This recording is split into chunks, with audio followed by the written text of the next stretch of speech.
Hello everyone, আমি পায়েল। আমার নতুন একটি ভিডিওতে সবাইকে এত এত ভালোবাসা। আশা করি আপনারা সবাই খুব ভালো আছেন আর আমরাও কিন্তু বেশ ভালোই আছি। ওই যে 2-3 দিন মতো আগে টাইফুন হয়েছিল, তার আগের দিন থেকে তো মেঘলা আকাশ। এই গোটা সপ্তাহ ভর দেখা যাচ্ছে যে এরকম মেঘলা আকাশই থাকবে, আজকেও তার ব্যতিক্রম নয়।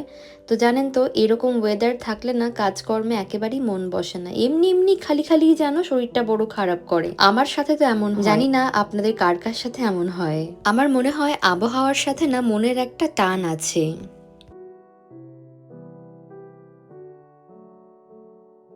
যাই হোক, সকাল সকাল ঘুম থেকে উঠে আজকে না আমি একটু ব্রেকফাস্ট বানাবো আমার জন্য। আজকাল আমার ফিডে খুব এরকম ফেন্সি ব্রেকফাস্টের ভিডিওগুলো আসছে। আপনারা তো সবাই জানেন আমি ব্রেকফাস্টে তেমন খুব একটা খাবার দাবার নিজের জন্য বানাই না, আর কাঞ্চুর তো সকালবেলায় অমলেট, ডিম সিদ্ধ, কখনো বা কর্নফ্লেক্স এগুলো খেয়ে বেরিয়ে যায়। আবার কখনো ওভারনাইট ওটস গুলো দইয়ে সোক করা থাকে, সেটাও খায়। ও তো অনেক সকাল সকাল বের হয় সেই প্রথম থেকেই, আর আমিও খুব একটা সকাল সকাল ঘুম থেকে উঠি না। আমি জাপানে ধরুন প্রায় 8 বছর মতো আছি। আমার মনে পড়ে হয়তো আমি 3 থেকে 4বারই সকালবেলায় ঘুম থেকে উঠে ওকে ব্রেকফাস্ট করতে দেখেছি। আই মিন ওই উইকেন্ড নয়, উইকডেজ গুলোর কথা আমি বলছি। আর উইকেন্ডে তো আমরা সবাই বেলা করে ঘুম থেকে উঠি, তখন একসাথে এটা ওটা বানিয়ে দুজনে মিলে খাই। তবে এই রকম ব্রেকফাস্ট আজকে আমি বহুদিন পর নিজের জন্য বানাচ্ছি। ওটস অমলেট বানাবো। 2টো ডিম নিয়েছি, কুচি করে নিয়েছিলাম, একটুখানি গাজর, টমেটো, একটুখানি লাল পেঁয়াজ, তার সাথে একটু স্পাইসি করার জন্য একটু কাঁচা লঙ্কা, অল্প একটু নুন গোলমরিচের গুঁড়ো দিয়ে সুন্দর মতো ডিমটা ফেটিয়ে নিয়ে তারপর আমি এই যেটা ইনস্ট্যান্ট ওটস রয়েছে সেটাই আমি একটুখানি মুঠিতে করে ডোলে ব্যাপারটা গুঁড়ো গুঁড়ো করে দিয়ে দিলাম। এই সেম ওটস আমার মিহিও সকালবেলা ব্রেকফাস্ট করে। আগে যেহেতু আমি বাইরে জব করতাম, তাই একটু রাত রাত করে ঘুমোতাম, আর জানেন তো সকালবেলা খুব একটা ঘুম থেকে উঠতে পারতাম না, তাই যে যার মতো সকালবেলায় বেরিয়ে যেতাম। কারোর সাথে ব্রেকফাস্ট টেবিলে খুব একটা আমাদের দেখা হতো না। সেই অভ্যেসটা আমার এখনো রয়ে গিয়েছে। সেই আগের মতোই আমার এখনো 8টা সাড়ে 8টা বেজে যায় ঘুম থেকে উঠতে। যদিও এখন আমি মা হয়েছি, কদিন পরে আমার মিহি স্কুলে যাবে, তাই আমার এই বদ অভ্যেসটা কাটানো দরকার।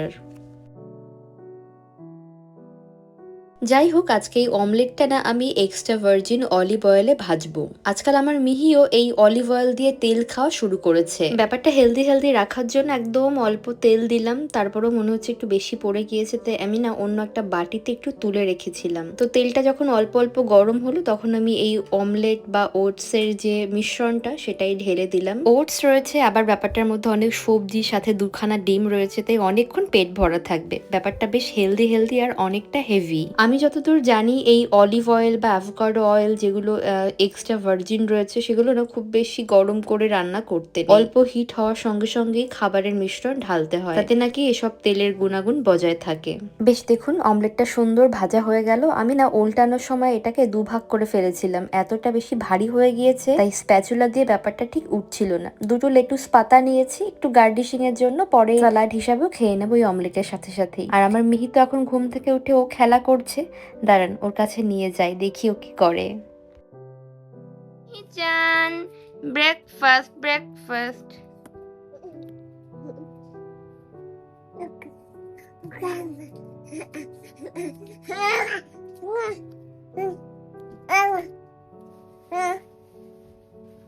Good morning. সামনেই তো আমার মিহির জন্মদিন, তাই বাড়ির মধ্যে না একটা বেশ আনন্দ আনন্দ কাজ করছে। আমি চকবোর্ডে আগের মাসে লিখেছিলাম, মিহি সামনের মাসে তোমার জন্মদিন, খুব মজা হবে। আর এই মাস পড়তেই আমি হ্যাপি বার্থডে অ্যান্ড্রিয়া চকবোর্ডে সুন্দর মতো লিখে দিয়েছি। এটা দেখলেই আমার খুব আনন্দ হচ্ছে। আমি ভাবতেই পারছি না আমার সেই ছোট্ট পুচকি অ্যান্ড্রিয়া আজকে দেখতে দেখতে 1 বছর কমপ্লিট করছে। আপনারা অনেকেই কমেন্টে দেখলাম জানতে চেয়েছিলেন যে আমার মিহির এক্স্যাক্ট জন্মদিন কবে। ওর জন্মদিন 13ই জুন। 13ই জুন এবছর শনিবার পড়েছে, তো ওই দিন তো আমরা বাড়িতে সেলিব্রেট করবো। তবে বাড়িতে তো অনেক লোক ডেকে আনন্দ করা ঠিক সম্ভব হয় না। আর এখানে না আমাদের দেশের মতো খুব একটা বড় বড় বাড়িও না, ছোট ছোট ঘর, ছোট ছোট বাড়ি, এটাই জাপানিজ কালচারাল ঘর। আর ওই কারণে না সবাইকে মন খুলে ডাকা যায় না। তো আমরা যেটা ভেবেছি করব, এটা হলো শনিবার যেহেতু ওর জন্মদিন, তাই ওই দিন আমরা নিজেদের মতো করে সেলিব্রেট করব। হয়তো বেশ 2-3 জন বন্ধুরা আসবে, আর সবাইকে ধরুন প্রায় অনেক লোকজন নিয়ে আমরা সেলিব্রেট করব। বাদবাকি বন্ধুদেরকে ডাকবো পরদিন রোববার। তো রোববার সন্ধেবেলায় মিহির গ্র্যান্ড জন্মদিনের পার্টি একেবারে সেলিব্রেট হতে চলেছে। তো ওই দিনের জন্য আমি তো খুব আনন্দে আছি। তো যাই হোক, আমি সকালবেলা ব্রেকফাস্ট করে স্নান সেরে নিলাম, যেহেতু মিহি একদম ঘুমোচ্ছিল না, কান্নাকাটি করছিল না, শুধু খেলা করবে শুধু খেলা করবে। তাই ভাবলাম যেহেতু খেলা করছেই, এই সময়টা অপচয় না করে আমি সরাসরি ব্রেকফাস্ট করে স্নান সেরে পুজো দিয়ে নিয়েছি। তারপর চলে এলাম রান্নাঘরে। আজকে সিম্পল ডিমের ঝোল রান্না করবো, আর কিচ্ছু করবো না। শুধু রাতের দিকে কাঞ্চন যখন ফিরবে, একটু বড়া কিংবা চপ টপ কিছু একটা ভেজে দিলেই ও হয়ে যাবে। এই সময় মোটামুটি গরম থাকে। ইভেন আমার মিহি যখন হয়, আমার মনে আছে যখন আমি হাসপাতালে ছিলাম তখনও বেশ গরম ছিল। তবে আমার মিহি যখন বাড়িতে আসে, যেদিন বাড়িতে আসে সেই দিন গুড়ি গুড়ি বৃষ্টি হচ্ছিল, অতটাও ঠান্ডা ছিল না, হালকা একটা ভ্যাপসা ভ্যাপসা গরম ছিল, তাতে খুব একটা যদিও অসুবিধা হচ্ছিল না। জানি না ওর জন্মদিনের দিন কেমন ওয়েদার থাকবে, খুব বেশি প্যাচপ্যাচে বৃষ্টি যেন একেবারেই না হয়। কিন্তু ওয়েদারে দেখাচ্ছে 45 থেকে 50% বৃষ্টি হবার সম্ভাবনা রয়েছে। সেটা জানি না কতদূর কি হবে, তার কারণ প্রকৃতির ব্যাপার, যখন তখন ব্যাপারটা বেশি কম যা কিছু করতে পারে। আজকে মোটামুটি একটু ঠান্ডা ঠান্ডাই আছে, যেহেতু সকাল থেকে বৃষ্টি পড়ছে, তো ঠান্ডা ঠান্ডা দেখে আমি ভাবলাম যে ডিমের ঝোলটাই বানাই। তো ডিমের ঝোল বানানোর জন্য এখানে আমি আদা, পেঁয়াজ, রসুন সমস্ত কিছু কষিয়ে নেওয়ার পর একটু গুঁড়ো মশলা দিলাম। মশলা একটু কম কমই দেবো। এই আগের দিন সয়াবিন রান্না করেছিলাম, সেখানে দেখলাম আপনারা বেশ 2-3 জন মতো অনেকেই কমেন্ট করেছে কেন ওইটুকুনি তরকারিতে আমি অত তেল দিই। তেলটা সেদিন সত্যি বেশি পড়ে গিয়েছে, সচরাচর এত তেল আমি দেই না। আর আজকে দেখলেন খুব একটা তেল দেই, কিন্তু আমরা এখানে যে লঙ্কার গুঁড়োটা ইউজ করি না, ওটার মধ্যে আমার মনে হয় সামান্য কালার মেশানো রয়েছে, এই কারণে খুব বেশি কালার দেখায়। আর আমি যেহেতু 17 Pro Max এ শুট করছি এখন, তাই ওটাতে না কালার যে এডিটিংটা সেটা এমনি এমনি কেমন করে যেন একটু বেশি বেশি লালচে দেখায়। কিন্তু আগের দিন সত্যি অনেস্টলি আমি পরে দেখলাম যে না, সত্যি তেলটা প্রচুর বেশি হয়ে গিয়েছে, একটু সাবধানে থাকতে হবে। আপনারা তো নিশ্চয়ই এই কথাটা খারাপের জন্য কেউ বলেন, ভালোর ভেবেই নিশ্চয়ই বলেছেন।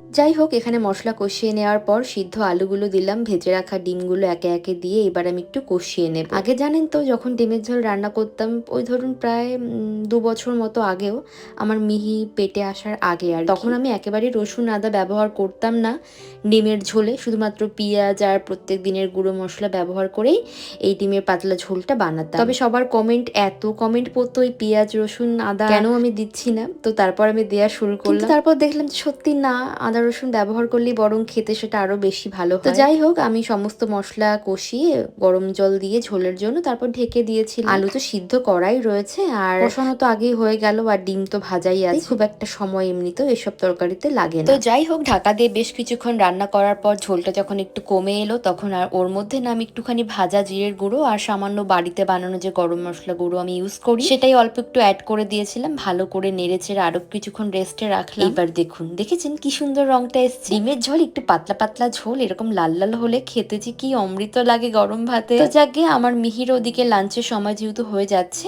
তাই আমি না ওর জন্য আজকে একটু স্যামন রাইস বানাচ্ছি। আর এই স্যামন রাইস বানানোর সময় একটু ইন্ডিয়ান টাচ দেওয়ার জন্য আমি একটুখানি জিরে রাঁধুনি ফোড়ন দিই অলিভ অয়েলে। মিহি, বলো সবাইকে গুড মর্নিং। আমার ঘুম হয়েছে, আমি এখন উঠেছি, আমার মা রান্না হয়ে গেছে, সব হয়ে গেছে। বেবি বেবি বেবি বেবি সে গুড মর্নিং, গুড মর্নিং মিহি। একটা হাম্পি দাও, একটা হাম্পি দাও, একটা হাম্পি দাও, একটা হাম্পি দাও, একটা হাম্পি দাও, একটা হাম্পি দাও, একটা হাম্পি দাও, একটা হাম্পি দাও, হাম্পি দাও, হাম্পি দাও, একটা হাম্পি দাও, একটা হাম্পি মিহি, একটা হাম্পি, একটা হাম্পি দাও, একটা হাম্পি দাও, একটা হাম্পি দাও, একটা হাম্পি দাও। ওই তো ঠিক আছে। দুপুরবেলায় লাঞ্চ করে আমরা দুজন মিলে একটুখানি বাইরে হাঁটতে বেরিয়েছিলাম। ঘরে এসে আবার একটু খেলাধুলো করলাম, তারপর একটা সুন্দর ন্যাপ নিয়েছি। প্রায় আমার মিহি আর আমি দুজনে 2.5 ঘন্টা মতো ঘুমিয়েছি।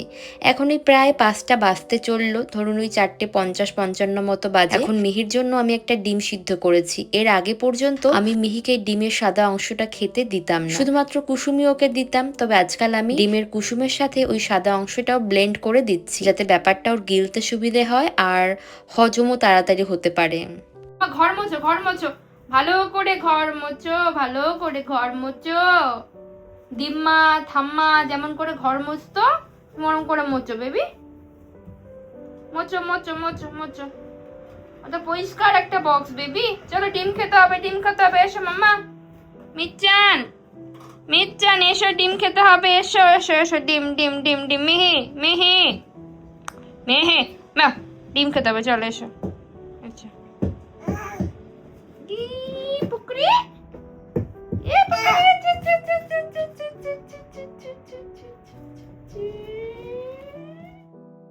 সন্ধে এখনই 7:30 মতো বাজে। চারদিক দেখুন পুরো শূন্য হয়ে গিয়েছে, যেন মনে হচ্ছে কতই না রাত। আসলে এখন যেহেতু একটু বৃষ্টি বৃষ্টি হচ্ছে, তাই রাস্তায় খুব একটা লোকজন নেই। আর জানেন তো, আমাদের বাড়ির সামনের এই যে বড় বিল্ডিংটা, এটা তো প্রায় 23-24 তলা উঁচু। এখানে হয়তো কোনো একটা চাইনিজ ফ্যামিলি থাকে, তো সেই লোক প্রায়শই এরকম সন্ধ্যেবেলায় চিৎকার করে করে গান করে। আমি বুঝতে পারি না ঠিক কোন দিক থেকে গানের আওয়াজটা আসে, তবে আমি এর পরদিন চেষ্টা করবো আপনাদেরকে দেখানো যে ওই ভদ্রলোক কেমন চিৎকার করে। এবার আমার তো কোনো সমস্যা হয় না, কিন্তু জাপানিজদের ব্যাপার স্যাপারগুলো তো একটু আলাদা। ওদের দেশ, ওদের নিয়ম, এগুলো তো মানতেই হবে। আসলে প্রত্যেক বাড়ির যেমন আলাদা আলাদা নিয়ম থাকে, তেমনি প্রত্যেক দেশেরও আলাদা আলাদা নিয়ম থাকে। এত চিৎকার করে করে গান করে, জানি না কি অবজেকশন না করে ওই লোকের নামে। বেগুনের ব্যাটার আমি গুলিয়ে নিয়েছি। এখন এই বেগুনগুলো একদম পাতলা পাতলা করে একটা ছুরির সাহায্যে কেটে নিচ্ছি। কাঞ্চনকে আগে বলে বলে আমি কিছুতেই সকাল সকাল ডিনার করাতে পারতাম না। ও সেই রাত 9:30-10টার দিকে গিয়ে ডিনার করতো। এখন বলে বলে একটু আমি ওকে পথে আনতে পেরেছি। এখন মোটামুটি 8:30টার মধ্যে কাঞ্চন ডিনার সেরে নেয়। তো যাই হোক, যেহেতু ওর ডিনারের সময় হয়ে গেল, তাই আমি একটু বেগুনি ভেজে দিচ্ছি। আমি জীবনেও বেগুনি বানালে ফোলে না, তাই খুব একটা চাপও আমি নিই না। আমি না এর মধ্যে অল্প একটুখানি কর্নফ্লাওয়ার, একটু চালের গুঁড়োর বেসন দিয়েছি, একটুখানি গুঁড়ো মশলা, আর তার সাথে অনেকটা পরিমাণ কাঁচা লঙ্কা বাটা, আর একটুখানি ওই কালো জিরে দিয়েছি। বেশ মুখের মধ্যে কালো জিরে গুলো পড়লে খেতে ভালো লাগে। তেল গরম করে নেওয়ার পর পাতলা পাতলা স্লাইস করা বেগুনি এই চালের গুঁড়োর ব্যাটারে চুবিয়ে চুবিয়ে আমি এই গরম তেলের মধ্যে এখন ছাড়বো। চলুন।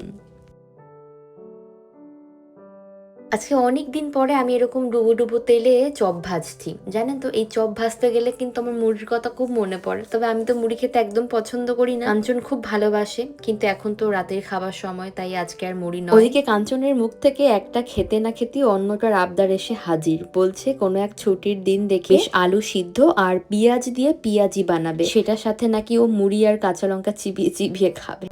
তো যাই হোক, ছুটির দিন দেখে কোনো একদিন না হয় বানিয়েই দেব। আপাতত এগুলো তো এখন ভেজে তুলবো।